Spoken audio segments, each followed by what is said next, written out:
নমস্কার বন্ধুরা, সবাই কেমন আছো? আশা করছি সবাই ভীষণ ভালো আছো। আমিও ভীষণ ভালো আছি। তো আজকে তোমরা ভিডিওটা দেখে বুঝতেই পারছো আমি কী ভিডিও নিয়ে চলে এসেছি। তো সামনেই পুজো। তো বাড়িতে বসে তোমরা কিভাবে তোমাদের চুলটাকে সুন্দর করবে ঘরোয়া পদ্ধতিতে। আর পার্লারিতে সবার যাওয়ার সামর্থ্য হয় না, সময়ও হয় না। তো সেটা অনেকটা খরচা সাপেক্ষ। তো সেই জন্য আমি বাড়িতে একটা হোম রেমেডি দেখাবো, যেটা তোমরা সবাই করতে পারো আর সবার চুলের জন্য ভীষণ সুইটেবল, আর চুলটা খুব সুন্দর আর ন্যাচারালি একটা কালার একটা চুলের মধ্যে চলে আসে, ব্রাউন কালার। তো এটা আমি ইউজ করেছিলাম ওসিয়া হার্বালসের হেনা। তো রাত্রেবেলা তোমরা কি করবে, একটু চায়ের লিকার করবে। তো চায়ের লিকারটা ভালো করে ছেঁকে নিয়ে তোমাদের পর্যাপ্ত পরিমাণ কতটা লাগবে সেই অনুযায়ী, তোমাদের চুল অনুযায়ী কতটা নেবে সেই অনুযায়ী তোমরা পাউডার নেবে। তো আমার চুল যেহেতু কম, তো সেহেতু আমি 2 চামচ আমার ওসিয়া হার্বালসের পাউডার হলেই আমার হয়ে যায়। এবার তোমাদের চুল যদি বেশি থাকে সেক্ষেত্রে তোমরা বেশি করে নিতে পারো। আর আমি 2 চামচের মতোই নিয়েছিলাম। চায়ের লিকারটাকে ভালো করে ছেঁকে নিয়ে আমি গরম চায়ের লিকারের মধ্যেই 2 চামচ ওসিয়া হার্বালসের হেনা দিয়ে দিয়েছিলাম, তার মধ্যে দিয়ে দিয়েছিলাম কফি পাউডার। তো তোমরা দেখতেই পাচ্ছ ওসিয়া হার্বালসের হেনা কিন্তু ভীষণ ভালো, যেটা আমাদের চুলটা কিন্তু অনেকটাই ন্যাচারালি অনেক পুষ্টি যোগায় আর একটা সুন্দর সিল্কি শাইন একটা লুক ক্রিয়েট করে। তো তোমরা বাড়িতে এরকমভাবে যদি করো তো অবশ্যই ভিডিওটা দেখতে পারো। তো আমি কি কি নিয়েছিলাম ইনগ্রিডিয়েন্টস, প্রথমে সারা রাত চায়ের লিকারের মধ্যে ভিজিয়ে রেখেছিলাম আর কফি পাউডার 2 প্যাকেট দিয়েছিলাম। তারপরে আমি ইউজ করেছিলাম টক দই। তো টক দইটা তোমরা একটু চেষ্টা করবে পর্যাপ্ত পরিমাণ দেওয়ার, একটু বেশি দিতে পারো, কারণ টক দই কিন্তু আমাদের চুলের জন্য খুবই ভালো, খুবই সিল্কি আর শাইন আনে আমাদের চুলে। কিন্তু এটা কিন্তু লাগানো শুধুও যদি তোমরা টক দই মাখো তার জন্য কিন্তু আমাদের চুলটা অনেক ভালো কাজ করে চুলের ক্ষেত্রে, এবং খাওয়াও ভীষণ ভালো, সেটা সবাই জানো। আর তারপরে আমি লেবু নিয়ে নিয়েছিলাম। তো আমি একটা লেবুর অর্ধেক অংশ নিয়ে 2 ফালি করে আমি দিয়েছিলাম। তো লেবু কিন্তু আমাদের চুলের জন্য খুবই ভালো। আমাদের চুলে কিন্তু যাদের খুব প্রচণ্ড পরিমাণ ড্যান্ড্রাফ থাকে তাদের জন্য লেবুর রস কিন্তু ভীষণ ভালো উপকারী। লেবুর রস মাখতে পারো তোমরা। শ্যাম্পু করার পর 1 মগ জলের মধ্যে কিন্তু তোমরা যদি 1 ফালি লেবুর রস দিয়ে ভালো করেই জলটা ভালো করে ওয়াশ করে এটা লাস্ট ফিনিশিংয়ে দাও, তোমাদের চুল কিন্তু অনেক সিল্কি শাইন হবে আর কিন্তু ড্যান্ড্রাফ দূর হবে।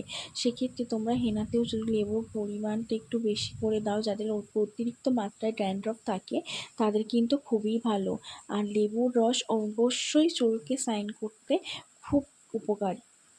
তো তোমরা দেখতেই পাচ্ছ আমি 2 ফালি নিয়েছিলাম। তো তোমরা চাইলে বেশিও নিতে পারো তোমাদের চুলে যদি ড্যান্ড্রফের পরিমাণ বেশি থাকে। তো আমার জন্য এটুকু যথেষ্ট মনে হয়েছিল, তো আমি সেই জন্য ওই 2 ফালি ব্যবহার করেছিলাম। তারপর আমি ডিম নিয়েছিলাম, ডিমটা ফাটিয়ে আমি কিন্তু ডিমের শুধুমাত্র সাদা অংশটাই ব্যবহার করেছি। ডিমের সাদা অংশটাই কিন্তু আমাদের চুলের জন্য খুব উপকার। তো হলুদ অংশটা আমি ব্যবহার কখনোই করিনি।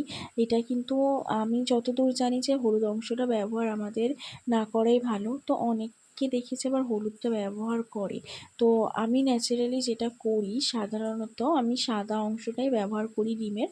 তো টোটাল ইনগ্রিডিয়েন্টসটা কিন্তু আমি ভালোভাবে একটা মিশিয়ে নিচ্ছিলাম মিশ্রণটাকে সুন্দরভাবে, যতক্ষণ না ওটাকে পুরো ক্লিয়ার একটা স্মুথ একটা ফিনিশিং আসছে আমি কিন্তু ততক্ষণ ওটাকে ভালোভাবে ব্লেন্ড করে যাচ্ছিলাম। তো তোমরা দেখতেই পাচ্ছ যে কতটা সুন্দর ব্লেন্ড হয়েছে। তারপরে আমি আবারও একটা কফি পাউডার ইউজ করেছিলাম, যেহেতু আমি চেয়েছিলাম একটু কালার হোক, হালকা ব্রাউন কালারটা আসুক, যেটা মানে আমার চুলটাকে খুব ন্যাচারালি একটা কালার প্রোভাইড করে, দেখতে খুব ভালো লাগে আর খুব একটা শাইন লাগে। সেই জন্য তোমরা যারা মনে করো যে আমি কালার, সবার তো আর কালার পছন্দ হয় না, তো কালার অনেকেই পছন্দ করে না, সেক্ষেত্রে তোমরা কিন্তু কফি পাউডারটা একটা পাউডার দিলেই যথেষ্ট, তার জন্য এতগুলো দেওয়ার দরকার নেই, তোমরা একটু স্কিপ করতে পারো। যেহেতু আমি একটু কালারটা চেয়েছিলাম সেহেতু আমি একটু দিয়েছিলাম 4-5টা প্যাকেটের মতো। তো দেখো আমার চুলটা কতটা বাজে হয়েছিল, আমার চুলটা ছানার পরেও কি রুক্ষ একটা ড্যামেজ হয়েছিল। তো সেই জন্যই আমি ব্যবহার করেছিলাম, আর এটা আমার বৌদি লাগিয়ে দিচ্ছিল আমার চুলের মধ্যে প্রত্যেকটা পার্ট বাই পার্ট হেনাটাকে সুন্দরভাবে। আর আমার বৌদি কিন্তু প্রত্যেকবার আমি যখন করি হাতের সাহায্যেই কিন্তু লাগিয়ে দেয়, ব্রাশ ইউজ করে না, বলে হাতের সাহায্যে লাগালে চুলে ভালোভাবে ওটাকে লাগানো যায়। তো সেক্ষেত্রে তোমরা যদি মনে করো, অনেকে তো হাতে ইউজ করতে পছন্দ করে না, যেহেতু হাতে কালার চলে আসে বলে। তো সেক্ষেত্রে তোমরা ব্রাশের সাহায্যে কিন্তু অ্যাপ্লাই করতে পারো। যেহেতু আমার এরকম একটা সুন্দর আমি বৌদি পেয়েছি যে আমি বললেই লাগিয়ে দেয় নিজে স্বেচ্ছায় হাত দিয়ে, তো সেটা আমার অনেকই ভাগ্য।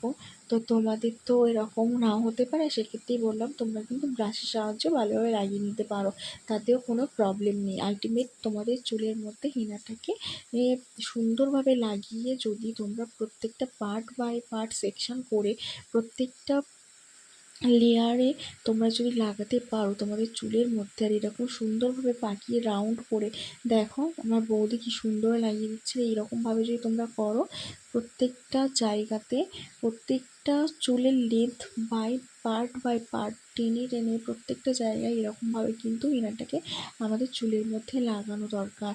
কারণ হেনাটা আমাদের চুলে কিন্তু একটা পুষ্টি যোগায়, যেটা আমাদের চুলের খাদ্য যোগান দেয়। চুল আমাদের যদি এরকমভাবে দিনের পর দিন পড়ে থাকে, ড্যামেজ ফ্রিজি হয়ে যায়, আর চুলটা একদম কোনো রকম আমরা তেলও ইউজ করতে পারছি না, কোনো রকম যত্ন নিতে পারছি না বাড়িতে, কোনো রকম পার্লারে যেতে পারছি না, তো তাদের জন্য আমি সাজেস্ট করব, যদি তোমরা এরকম কয়েকটা 50 টাকা বা 100 টাকা হয়তো হার্ডলি খরচা হবে, তোমরা যদি একটু বাড়িতে এটা যদি কষ্ট করে মাসে একবার করে করতে পারো, তোমাদের চুলটা কিন্তু অনেক সুন্দর থাকবে, অনেক হেলদি হবে তোমাদের চুলটা। চুলের যেমন গ্রোথ হয়, চুলের ওঠাটা বন্ধ হয়, চুলের যাদের প্রচুর পরিমাণে হেয়ার ফল হয় হেয়ার ফল কন্ট্রোল করে, চুলে যাদের ড্যান্ড্রফ থাকে ড্যান্ড্রফ অনেক পরিমাণ কমে যায়। তারপর চুলের যাদের একদম মানে প্রাণ নেই, নিষ্প্রাণ, একদম শুকনো হয়ে গেছে, চুলের ওয়েট নেই, সেটাও কিন্তু একটা ওয়েট প্রোভাইড করে যদি ঠিকঠাকভাবে তোমরা হেনাটাকে মিশ্রণটাকে সুন্দরভাবে তৈরি করে সঠিক পদ্ধতিতে তোমরা যদি লাগাও, তোমাদের কিন্তু চুলে তোমরা ডিফারেন্সটা বুঝতে পারবে যে কতটা পরিবর্তন হয়েছে। দেখো আমাদের মতো সাপোসা মধ্যবিত্ত ফ্যামিলিতে কিন্তু কখনোই পার্লারে গিয়ে 6,000 7,000 টাকা দিয়ে হেয়ার ট্রিটমেন্ট করা পসিবল না, আর সেটাকে মেনটেন্স করাও পসিবল না। তো সেহেতু আমাদের চুলের যত্ন নেওয়ার জন্য কিন্তু আমরা বাড়িতে একটু কিন্তু অল্প কম খরচে কিন্তু আমরা যদি চাই আমরাও একটু যত্ন নিতে পারি, তার জন্য কিন্তু আমাদের অনেক টাকা খরচাও লাগবে না, আর আমাদের চুলের এত ট্রিটমেন্টেরও প্রয়োজন হবে না। তো সেই জন্যই বলছি তোমরা যদি একটু মাসে একটা দিন সময় নিয়ে এটা করো, পুরো চুলের মধ্যে যদি তোমরা হেনাটাকে অ্যাপ্লাই করো, তো তোমরা দেখবে তোমরা কত ভালো রেজাল্ট পাও। তো আমার অলমোস্ট হেনাটা কমপ্লিট, আর এটা হেনা করার কয়েকদিন পর আমি এটা করেছিলাম, আর আমার কিন্তু হেয়ারটা একদমই ব্রাশ করা ছিল না, তোমরা দেখতেই পাচ্ছ কতটা শাইনি একটা লুক এসেছে। আর এটা ছিল আমার হেনা করার আগে, তোমরা বিফোর অ্যান্ড আফটার লুকটা দেখতেই পাচ্ছ যে কতটা ভালো একটা রেজাল্ট এসছে। তো তোমরাও যদি পুজোর আগে এরকম একটা সুন্দর শাইনি হেয়ার চাও, তোমরাও করতে পারো বাড়িতে।